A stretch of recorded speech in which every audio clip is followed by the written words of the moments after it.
Welcome, English 212A, to the world of the Puritans.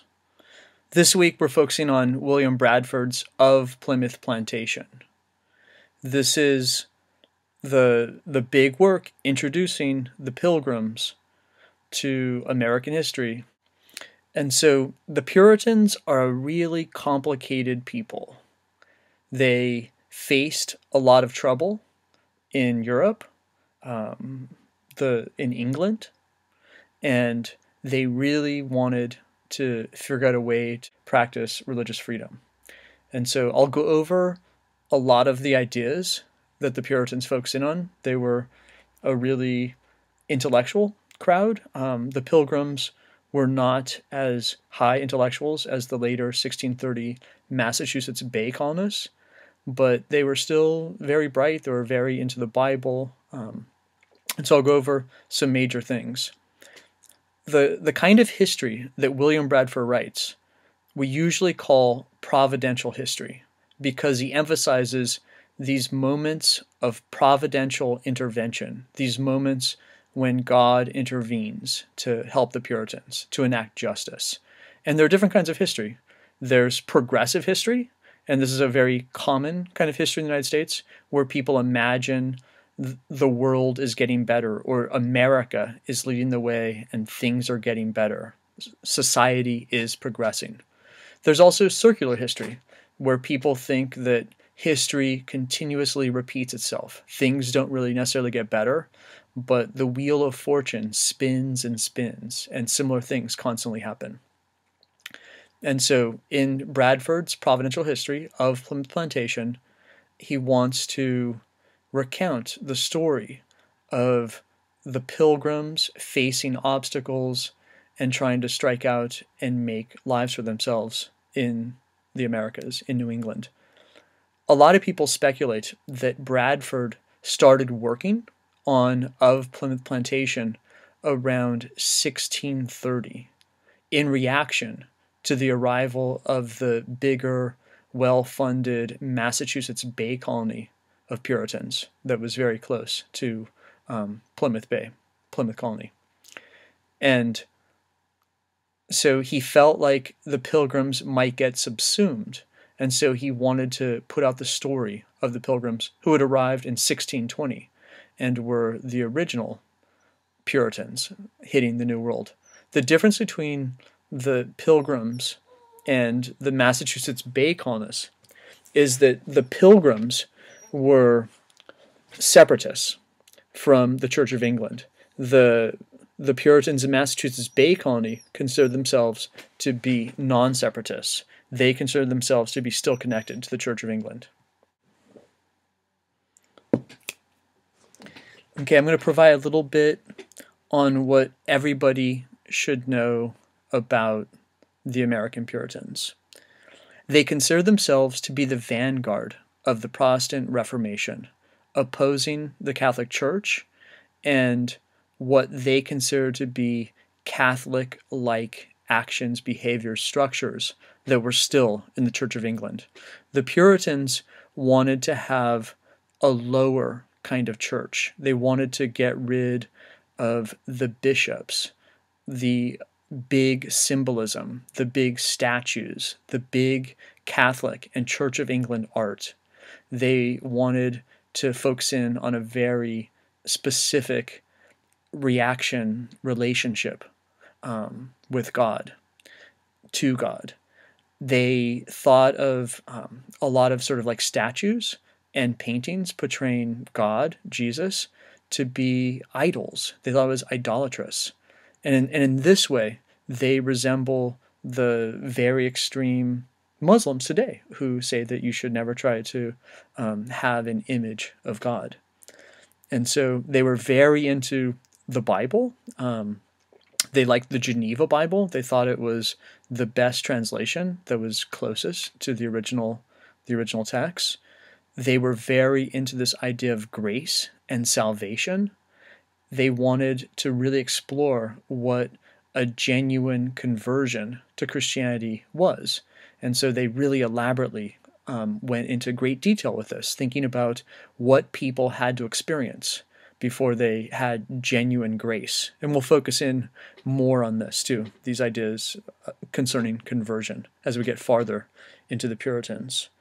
And so they were biblicists. They really liked reading the Bible really closely. They wanted to have small congregations where people formed a union and chose their pastor, their minister, and pretty much had a very close relationship where each person read the Bible very closely, thought about the Bible, thought about sermons.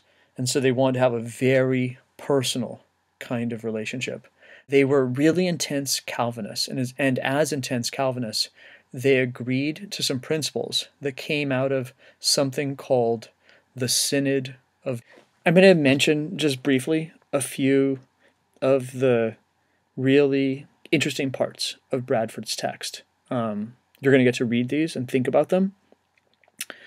And so when the Pilgrims left England because they were getting tracked down, chased by King James and a lot of the people, a lot of the bishops, a lot of the agents working for King James, many of them went to Holland where they could practice some religious freedom.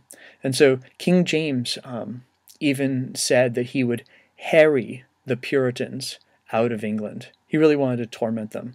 And so a lot of Puritans went into hiding, concealed themselves.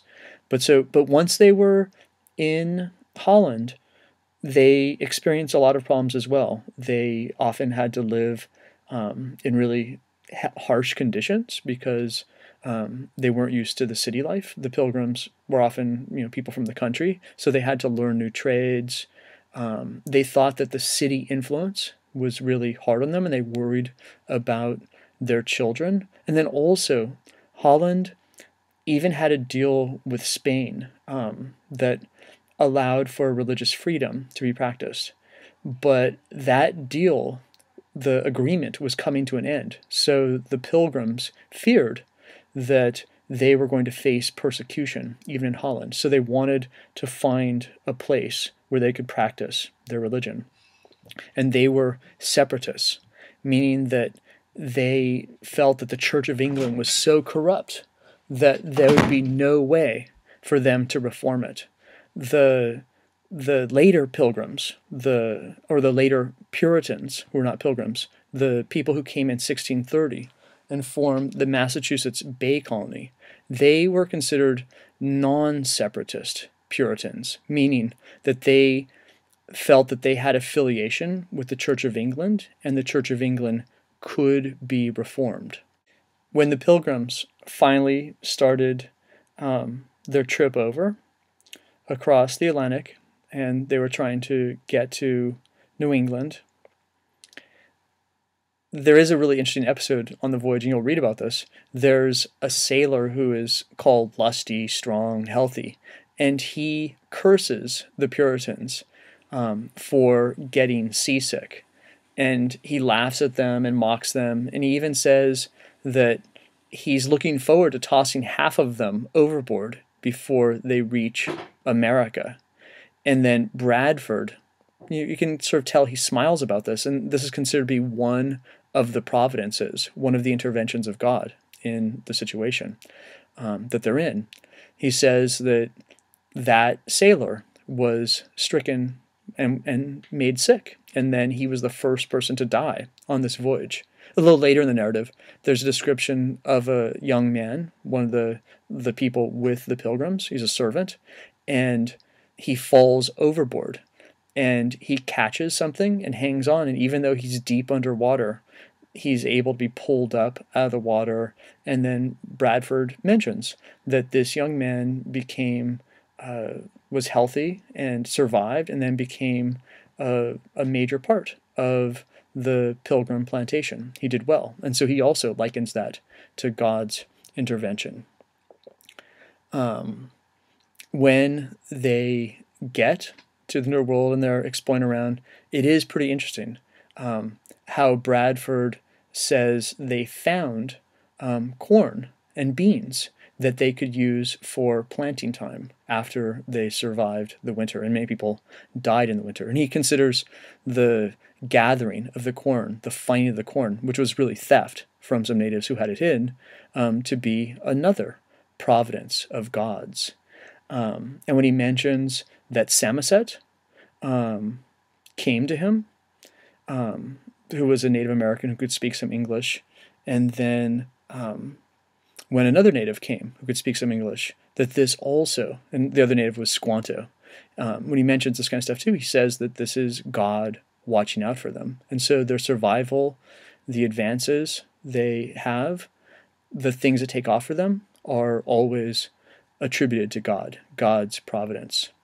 And then later on, after they've survived the really hard winter and they have their first Thanksgiving, we have a section where Bradford talks about Thomas Morton, and Thomas Morton was considered to be a threat to the Pilgrims and the other Puritans in the area because he was a bit of a rebel, and he attracted a lot of the people who wanted to rebel against the authority of the Puritans, and just any servants who were lower class and didn't want to be indentured, did not want to be below people who were more wealthy or had power over them.